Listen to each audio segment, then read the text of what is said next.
Oke guys, welcome back to Crypto Indonesia bersama gua Toshi, di mana kita akan membahas segala sesuatu yang berhubungan dengan cryptocurrencies dan blockchain.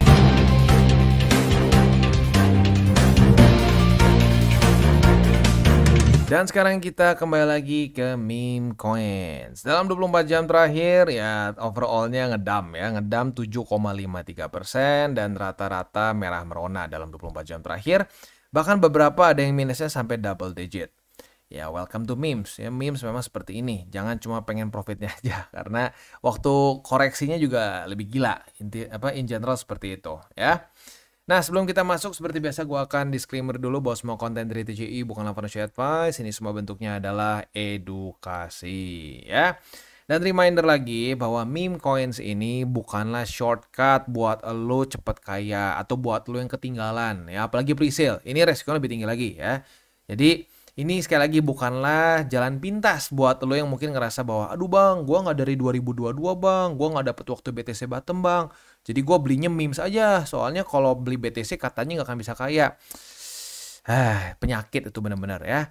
Nggak bisa seperti itu, ya. Tetap aturan 70-30 berlaku, mau lo kondisi seperti apapun juga, begitu, ya. Dan gini, rata-rata yang inilah yang curhat ke kita, yang bilang aduh bang, porto gua hancur banget bang, itu ya yang sampai gede-gede tuh minus 80, minus 90, banyaknya portonya isinya altcoins dan memes. Dan to be perfectly honest, yang paling ekstrim minusnya biasanya yang pegang memes, begitu. Nah, maka dari itu lo harus mengerti, meme coins dan pre-sale ini ada potensi nggak? Ada. Lu udah pernah profit bang? Pernah. Gede nggak bang? Ya gede sih, jujurnya kalau mau ngomong ya, gedenya luar biasa. Tapi resikonya pun sama, begitu. Tidak ada namanya resiko kecil, peluang besar, ya. High risk, low risk high return tuh itu cuma dongeng, begitu, ya. Maka dari itu, ya, alokasinya harus tepat, jangan sampai gila-gilaan, ya. Kalau gua pribadi, alokasi untuk aset kripto yang resiko super tinggi itu hanya di 10% saja, begitu, ya. Dan itu pun dalam kondisi apa? Dalam kondisi gua nggak pakai resiko sendiri, nggak pakai duit sendiri. Kenapa? Karena gua ambil dari hasil profit yang kemarin-kemarin, begitu. Jadi sekali lagi nggak cocok untuk newbies, nggak cocok untuk orang-orang yang TA-nya belepotan, nggak cocok untuk orang yang fundamental masih belum mengerti dan nggak bisa jaga resiko, ya. Karena rata-rata yang hancur ya itu, ya, masih belum ngerti apa-apa, nggak bisa buka TA. Nggak bisa buka chart, TA nggak ngerti, fundamental berantakan, begitu, ya. Dikasih profit pun tetap boncos. Udah pernah ada yang terjadi, ya. Dulu pernah ada pre-sale, udah profit 6x minus, masih bisa seperti itu, ya. Jadi makanya sekali lagi, ya, nggak cocok untuk newbies, lebih cocok untuk orang yang sudah ngerasain getahnya market lah, begitu. Jadi punya SOP-nya untuk TP seperti apa dan gak gampang kebawa nafsu, ya. Oke, untuk ini ya, jadi 10% ya untuk memes ini. Kalau lu pengen pre-sale juga, ambil jatah memes, begitu. Jadi misalkan lu 10% di memes nih, berarti di 100 juta, misalkan 10 juta.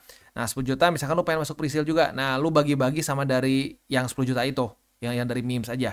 Jangan sampai, untuk pre-sale gue ngikutinnya pakai ini, gue ambil jatah BTC. Nggak bisa kok seperti itu, ya.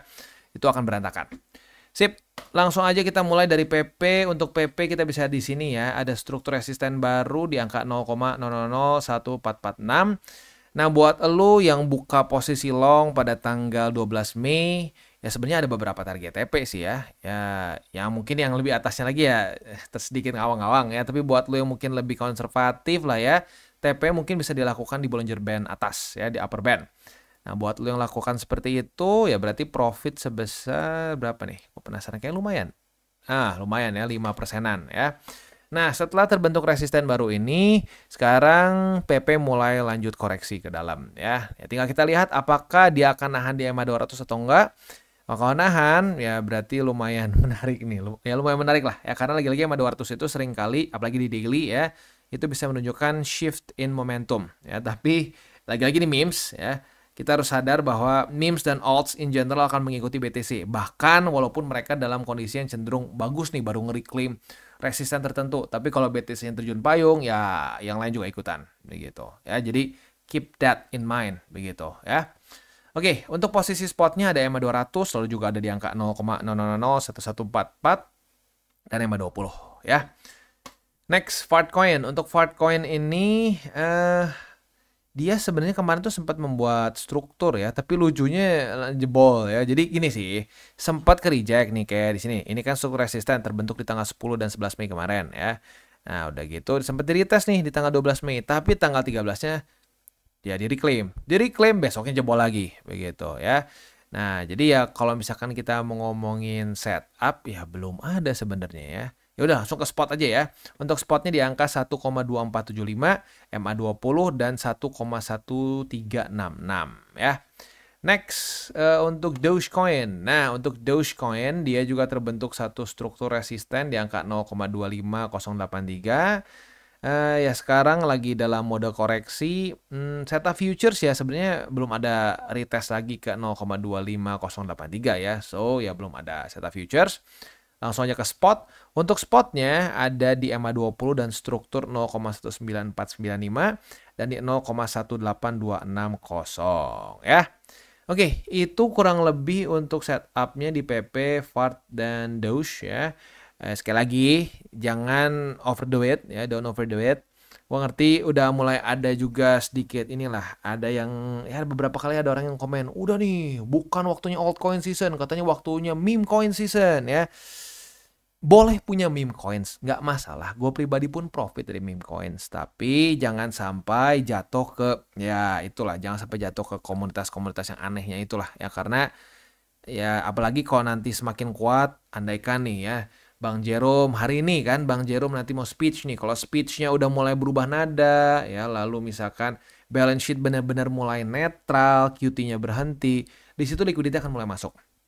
Nah saat liquidity mulai masuk, meme coins ini punya kebiasaan buruk lah ya. Komunitasnya seringkali garis keras kalau udah begitu ya. Apalagi kalau dikasih profit dikit aja ya.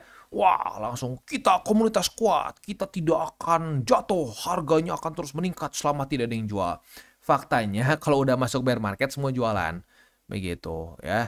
Nah, jangan sampai kayak waktu kemarin tuh ya. Di cycle kemarin lebih tepatnya ya. Itu Shiba Inu ada beberapa yang report ke gua, aduh bang salah besar bang, gua udah profit sampai 1000 something persen, gua lupa buntutnya, gua cuma wow 1000% ya, wah asik ya. Tapi jadi sampai minus, nggak TP sama sekali. Kenapa? Ya karena itu tersesat di komunitas-komunitas yang bullshit. Jadi hati-hati ya. Di sini we're here to make money, bukan untuk berkomunitas lah apa begini gitu ya. Kita ya ini salah satu kebiasaan yang menurut gua di Indonesia tuh ya, terlalu suka berkomunitas ya. Apa-apa ada komunitasnya begitu ya.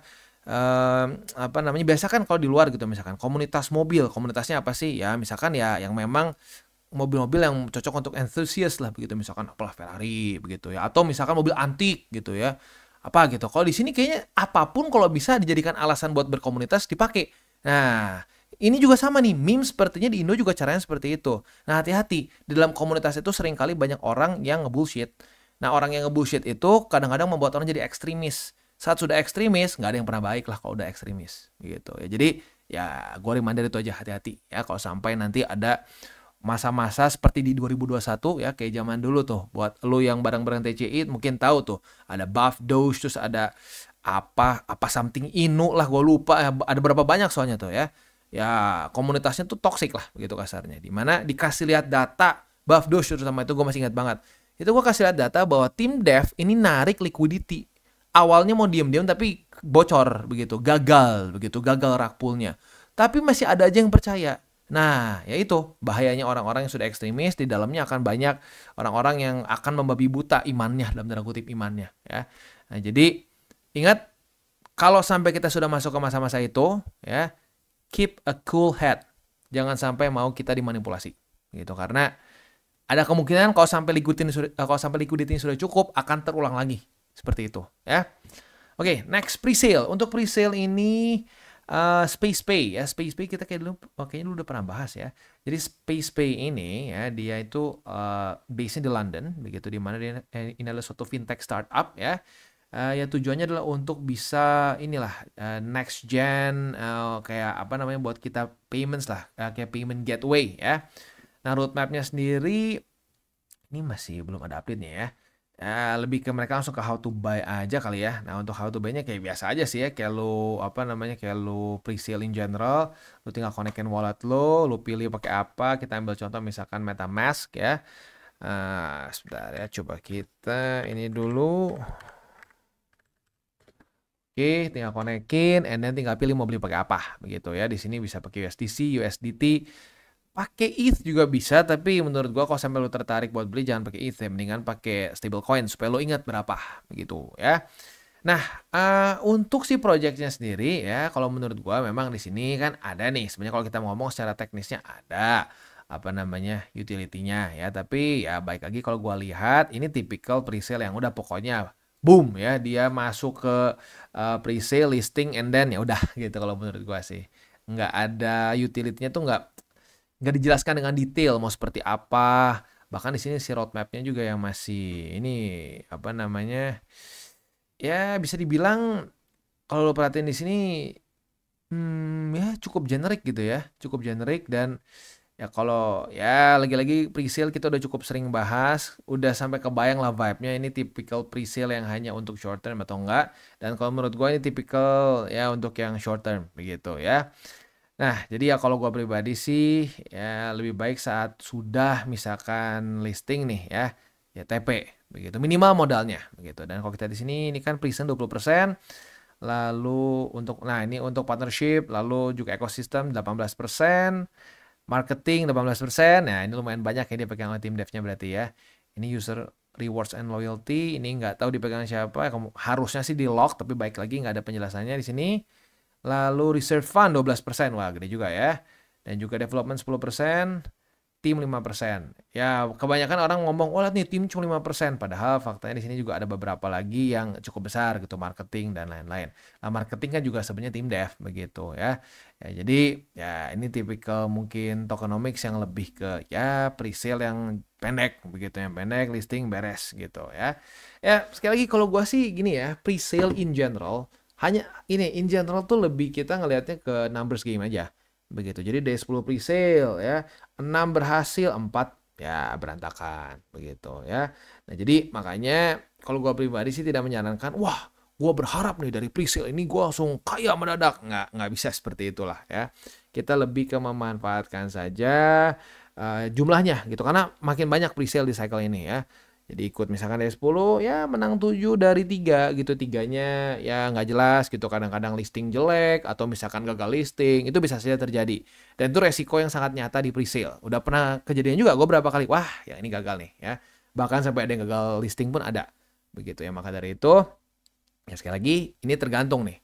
Lu risk profile seperti apa. Begitu. Dan alokasinya juga sangat penting ya. Jangan sampai wah gue mau gila-gilaan di sini ya. Gila-gilaan.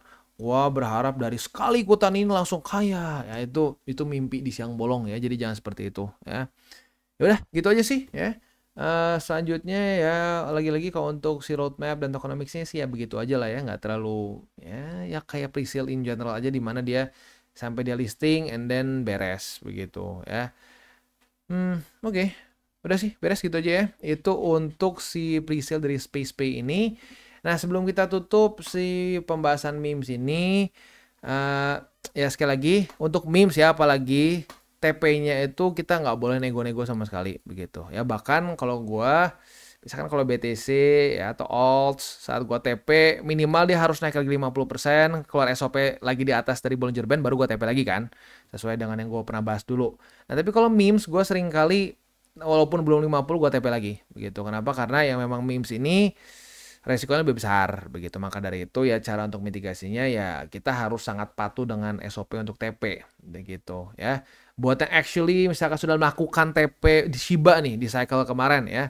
Cycle kemarin Shiba kita sudah pernah bahas walaupun lu gua di ini ya semi dibully lah sama komunitasnya. Wah, dibilang ngefat disuruh TP gila apa harusnya beli ya ujung-ujungnya pas sudah hancur sih nggak ada ngomong apa-apa lagi. Semuanya komunitas-komunitas kuat itu yang tadinya grupnya ramenya luar biasa sunyi senyap saat sudah mati begitu ya. Jadi lagi-lagi waktu lagi rame orang bisa dengan gampang ngomong ini itu kita kaya bareng jangan jual bla bla bla bla bla kalau nggak ada yang jual semua kita bisa kaya bersama Ya udah terbukti lah dari cycle ke cycle ya. Itu nggak pernah ada yang bisa beneran sesuai dengan janji mereka gitu. Ya, jadi waktu udah SOP TP keluar ya TP. Nggak usah peduliin orang lain mau ngomong apa begitu ya. Yaudah, itu sih ya kurang lebih untuk pembahasan kita pada hari ini. Selanjutnya kita tinggal tutup dengan 3 golden rules. Jangan pegang panas, jangan over leverage, berpikirlah jangka panjang, dan salam tabur tuai. Dan buat kalian yang belum nonton DCWT atau Daily Charting with Toshi, bisa klik di sini, di mana kita akan daily chart your favorite cryptocurrencies. Dan buat lo yang mungkin masih bingung cara baca chart, candles, dan hal-hal mendasar lain, bisa juga klik di sini, ada tutorials with Toshi. Dan buat lo yang belum punya akun di berbagai macam exchanger, bisa cek link reflektor di bawah. Dan jangan lupa juga untuk join Telegram group kita, di mana kita bisa ngobrol-ngobrol santai mengenai dunia cryptocurrency secara 2 arah. So jangan lupa untuk like, subscribe, click the bell icon, and see you on the next video.